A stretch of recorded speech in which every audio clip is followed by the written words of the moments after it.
السلام علیکم ناظرین، مجاہد پرویز آپ کی خدمت میں حاضر ہے۔ آج ہم ویلاگ میں جس چیز کا ذکر کریں گے وہ ہے پی ایم ہاؤس کی جو آڈیو لیکس ہوئی ہے، اس کے حوالے سے ہم جو ہے نا بات کریں گے۔ اس کے علاوہ جو اسحاق ڈار کی وزیر خزانہ کی حیثیت سے واپسی ہوئی ہے، آج ایز اے سینیٹر اس نے حلف بھی اٹھا دیا۔ اس کے علاوہ کل جو لاہور کی سرکاری کالج میں سابق وزیر اعظم عمران خان نے سیاسی جلسہ کیا ہے، تو اس کو بھی زیر بحث لائیں گے۔ آج کی بیٹھک میں میرا ساتھ دے گا سینئر صحافی اور میرا دوست اصغر خان عسکری۔ اصغر صاحب، ویلکم ٹو دا شو۔ وعلیکم السلام مجاہد صاحب، بہت شکریہ ہمیں وقت دینے کا۔ Thank you. اچھا عسکری صاحب،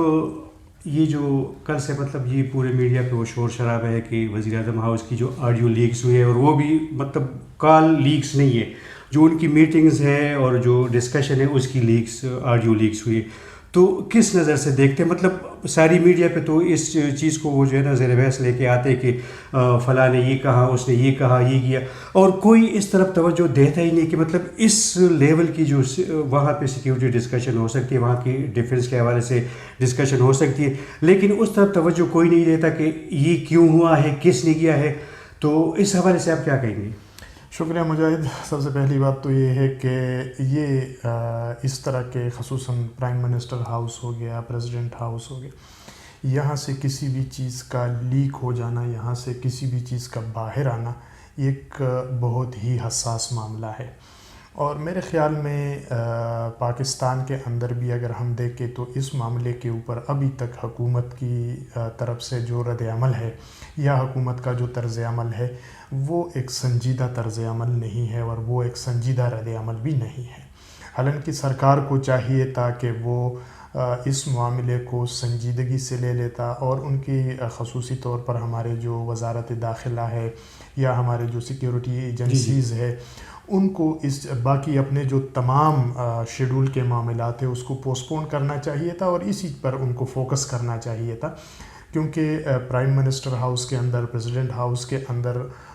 بہت اعلیٰ سطح کے معاملات ہوتے ہیں، ملکوں کے ساتھ معاملات ہوتے ہیں، درمیان میں جو ہے اداروں کے ساتھ تعلقات ہوتے ہیں، تو اس طرح کے معاملات اگر اسی طرح سے ڈیٹا اس کا لیک ہو جاتا ہے اور تمام چیزیں، اور اس کے اوپر یہ جو چشم پوشی کی جاتی ہے، تو میرے خیال میں یہ اگر ایک جرم یہ ہوا ہے کہ یہ سب کچھ لیک ہو گیا، یہ ایک جرم ہے، تو اس کے بعد حکومت کی طرف سے جو خاموشی ہے یہ بھی ایک جرم ہے، اور اسی سے بھی ریئیکشن آ رہا ہے۔ یعنی ابھی تک آپ دیکھ لیجئے گا کہ پرائم منسٹر نے اس کو اتنا سنجیدگی سے نہیں لیا۔ اگر وہ سلامتی کمیٹی کا اجلاس بلایا، وہ بھی کل بلایا گیا ہے، مطلب اس کو تو امیجیٹ ہونا چاہیے تھا، وہ بھی ابھی کنفرم نہیں ہے، ذرائع سے آ بھی رہے کہ منسوخ کر دیا گیا، پوسٹ پون ہو جائے، اطلاعات یہ بھی آ رہی، تو مطلب یہ ہے کہ اس کو تو امیجیٹ پوری طور پر ہونا چاہیے تھا کہ آخر اس کے اسباب کیا ہے، اس کے وجوہات کیا ہے، اور اس کے باقاعدہ اسی کے اوپر میرے خیال میں تو ایک کرمنل پروسیڈنگ اس کے اوپر ہونی چاہیے، اور جو بھی اس کے اندر ملوث ہے ان کا ایک فیئر اور شفاف ٹرائل ہونا چاہیے، اور سخت ترین سزا جو ہے وہ دینی چاہیے، تاکہ آئندہ کوئی بھی اسی طرح کی کسی کے بھی ہو، وزیر اعظم ہاؤس میں کوئی بھی حکمران بیٹا ہو، چاہے وہ پیپلز پارٹی کا ہے، نون لیگ کا ہے، تحریک انصاف کا ہے، کسی اور سیاسی پولیٹیکل فورس کا ہے، لیکن وہ اس ملک کا سربراہ، اس ملک کے وزیر اعظم ہوتا ہے، تو وہاں سے جو ہے نا اس قسم کے معاملات کے اوپر سرکار کو جس طرح کی رسپانس دینی چاہیے تھی وہ رسپانس نہیں آیا، تو لہٰذا حکومت کو چاہیے کہ وہ اس کے اوپر پوری رسپانس دے، اور اس مسئلے میں جو بھی ملوث ہے جس طرح سے بھی ہے ان سب کو ایسی سزا دی جائے کہ آئندہ کوئی اور اس طرح کا سوچے بھی نہیں۔ سرکاری گورنمنٹ کو بھی اور اپوزیشن کو بھی میرے خیال میں اس چیز پہ متحد ہونا چاہیے، اور باقی جو ہمارے انٹیلیجنس ادارے ہیں یا تو ان کی یہ نااہلی ہے یا شریک جرم ہے۔ اب جو ہمارے پاس جو دوسرا ایشو ہے اس پہ ہم ذکر کریں گے، اسحاق ڈار کی وزیر خزانہ کی حیثیت سے واپسی ہوئی ہے۔ تو عسکری صاحب 2017 میں وہ چلا گیا، 5 سال خود ساختہ جلا وطنی کے بعد آج پھر ایز اے فائنانس منسٹر اس کی واپسی ہوئی، اور آج تو حلف بھی اٹھا دیا۔ تو اس پہ جو ہے نا مطلب اس سے ہمارا کوئی سروکار نہیں ہے کہ وہ مجرم ہے، جرم کیا ہے یا نہیں ہے، مطلب وہ الگ ایشو ہے، لیکن جو ہمارا عدالتی نظام ہے اس ٹائم معمولی چیزوں کو اٹھا کے جو ہے نا اس میں اس کو جو ہے نا پھنسا دیا، اور ابھی کس طرح سب کچھ کلیئر کروا کے اس کی واپسی ہوئی ہے، کس نظر سے جو اپنا عدالتی نظام ہے اس کو دیکھیں؟ مجاہد صاحب دیکھیں اس میں 2-3 فیکٹرز ہے اور 2-3 چیزیں ہیں، 2-4 پہلو ہے، اس سب کو دیکھنا پڑے گا۔ ایک تو اس ملک کا عدالتی نظام کے دیکھیں، ایک بندے کو سزا ہو گئی، سزا کے بعد وہ ملک سے باہر بھی چلا گیا اور واپس نہیں آیا، بالکل ٹھیک ہے نا۔ اگر ان کی سزا غلط تھی یا درست تھی، جو بھی طریقہ تھا، لیکن اس کو پھر جانا نہیں چاہیے تھا، اس کو جیل میں بند ہونا چاہیے تھا، جو بھی اس کو سزا سنائی گئی تھی وہ سزا اس کو پوری یہاں پر کرنی چاہیے تھی۔ ایک تو یہ پہلو ہے جو کمزوری ہے اس ملک کی۔ دوسرا یہ ہے کہ اگر وہ پولیٹیکل وکٹمائزیشن تھا تو کیوں پولیٹیکل وکٹمائزیشن ہوا، کیوں عدالتوں نے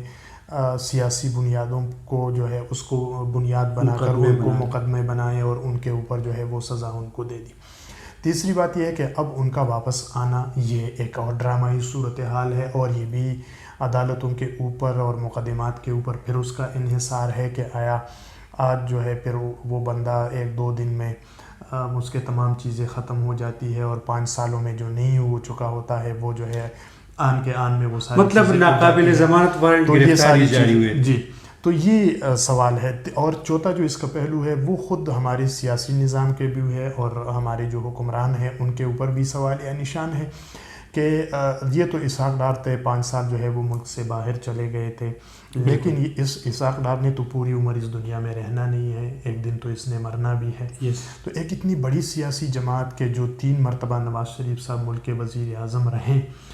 وہ ان 3 سالوں میں یعنی آپ 88 سے 85 سے لے کر یہ آ رہے ہیں، تو ہم دیکھتے ہیں کہ وہ ایک وزیر خزانہ تیار نہ کر سکے اس ملک کے لیے، یعنی ایک وزیر خزانہ کا جو ہے وہ اسحاق ڈار ہی ہوں گے اس ملک کا۔ تو کل اگر اسحاق ڈار جو ہے وہ مر جاتے ہیں تو پھر نون لیگ کیا کرے گی؟ تو یہ وہ ہے کہ اس ملک کے سیاسی نظام کے اوپر بھی، اس ملک کے سیاسی فورسز کے جو تربیتی نظام ہے، پولیٹیکل سسٹم ہے، پارٹی پولیٹیکل سسٹم ہے، اس کے اوپر بھی ایک بہت بڑا سوالیہ نشان ہے کہ آپ کے پاس اس ملک کا سب سے اہم مسئلہ اور بنیادی مسئلہ جو ہے وہ ہے ہی معیشت، اور اس معیشت کے استحکام کے لیے آپ نے صرف ایک ہی بندہ جو ہے وہ پال رکھا ہے، صرف ایک ہی بندہ ہے کہ جو اس ملک کے معیشت کو چلا سکتا ہے بھائی، اور باقی اور کوئی نہیں ہے کہ اگر کوئی ہنگامی صورتحال پیش آ جاتی ہے تو پھر جو ہے اس کی جگہ کون لے گا۔ تو میرے خیال میں یہ 4-5 پہلو کو اس پہ اگر ہمیں غور کرنا چاہیے، لیکن ایک بات کنفرم ہے کہ اسحاق ڈار صاحب اس سے قبل بھی اس ملک کو کچھ نہیں دے سکے ہیں، اور اب بھی وہ اس ملک کو کچھ بھی نہیں دے سکیں گے۔ اسحاق ڈار صاحب نے پہلے بھی باہر کے ممالک سے قرضے لے کے اور مہنگے پروجیکٹ شروع کر کے اس ملک کا بیڑا غرق کیا تھا، اور ابھی بھی اسحاق ڈار صاحب جو ہے وہ یہی کچھ کرتے جائیں گے۔ میرے خیال میں اس ملک کے لیے کوئی جو ہے اسحاق ڈار کے آنے سے اور جانے سے کوئی فرق نہیں پڑ رہا۔ عسکری صاحب، ہم تو امید کرتے ہیں جس طرح اس کا جو کل اس نے بیان دیا تھا کہ جس طرح کہ 98 میں ملک کی معاشی حالت خراب تھی، یا پھر جو ہے نا 2013 میں تو میں نے ٹھیک کروا دیا، تو ابھی جو ہے نا اسی طرح کوشش کروں گا۔ بات کہ وہ اللہ کرے جو بھی، چاہے اسحاق ڈار ہو یا کوئی اور ہو، مفتاح اسماعیل ہو یا کوئی اور ہو، ملک کے حالات ٹھیک ہو جائے تاکہ ہم جو ہے نا ہم سکون کا سانس لے سکیں۔ ابھی ہمارے پاس جو تیسرا اور آخری ایشو ہے وہ ہے عمران خان کے حوالے سے۔ سابق وزیر اعظم عمران خان، جس نے کل لاہور کے سرکاری کالج میں ایک سیاسی جلسہ کیا، اور جو ایک متنازع ایشو بن گیا ہے، اور وہاں پھر اس جو وائس چانسلر تھا تو مطلب اس پہ بڑی تنقید کی جا رہی ہے۔ تو کیا جس طرح مطلب اس نے عمران خان کو بلا کر سیاسی جلسہ کروا دیا، تو کیا وہ اس طرح جو ہے نا مطلب یہ ٹھیک ہے بھی نہیں، میرے خیال میں تو ہے ہی غلط۔ کیا اس طرح یہ کل کو جو ہے نا جماعت اسلامی کے امیر کو بلا سکتے ہیں، TLP والے کو بلا، یا کسی اور کو بلا سکتے ہیں سیاسی جلسہ کروا؟ دیکھیے مجاہد، اس میں 2 پہلوؤں کو آپ کو دیکھنا ہوگا۔ ایک تو یہ ہے کہ کل جو کچھ ہوا گورنمنٹ کالج لاہور میں وہ ایک الگ ایشو ہے، اور ایک جو کالجز اور یونیورسٹیز کے اندر جو اسٹوڈنٹس یونینز ہوتے ہیں وہ ایک الگ ایشو ہے، ٹھیک ہے۔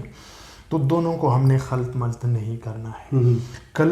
جس طرح سے گورنمنٹ کالج یونیورسٹی کے وائس چانسلر نے طالب علموں کو عمران خان کے سامنے بٹھا کے ایک جلسہ اور ایک پنڈال اور ایک میلہ سجا لیا، یہ بالکل غلط روش ہے اور ایک بالکل غلط طریقہ کار ہے،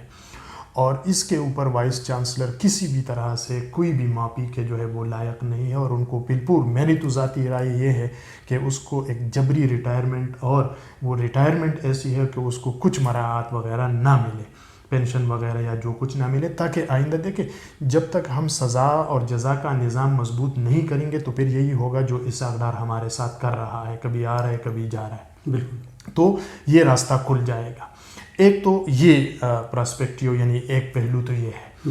دوسرا پہلو یہ ہے دیکھیں کہ اگر کوئی کسی کالج یونیورسٹی کے اندر کوئی طلبہ یونین ہے اور وہ طلبہ یونین جو ہے وہ ایک پروگرام کا انعقاد کر لیتی ہے اور وہ انتظامیہ سے اجازت لے لیتے ہیں اور وہ اس کے ذریعے سے کوئی سیاسی رہنماؤں کو مدعو کرتے ہیں، کوئی ماہرین کو مدعو کرتے ہیں، تو وہ ایک الگ ایشو ہے، وہ ہونا چاہیے.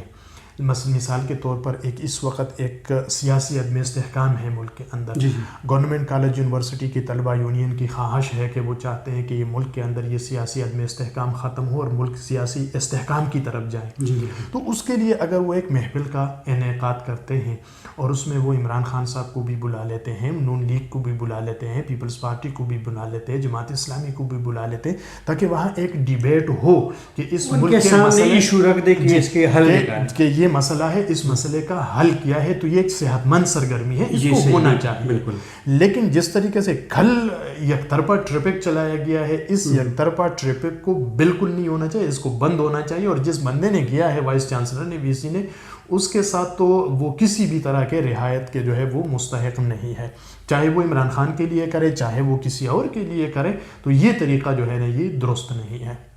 مطلب جو ادارے جو ایک پازیٹیو جو ہے نا سرگرمیوں کے لیے، تو وہ ایک سیاسی آپ اس کا جو ہے نا سیاسی گراؤنڈ بنائے تو وہ اس کو کنڈم کرنا چاہیے. میرے خیال میں حکومت کو اس کے خلاف ایکشن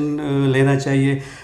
عسکری صاحب تھینک یو سو مچ کہ آپ نے ٹائم دے دیا. انشاءاللہ اگلے ویلاگ میں پھر حاضر ہوں گے. اللہ حافظ.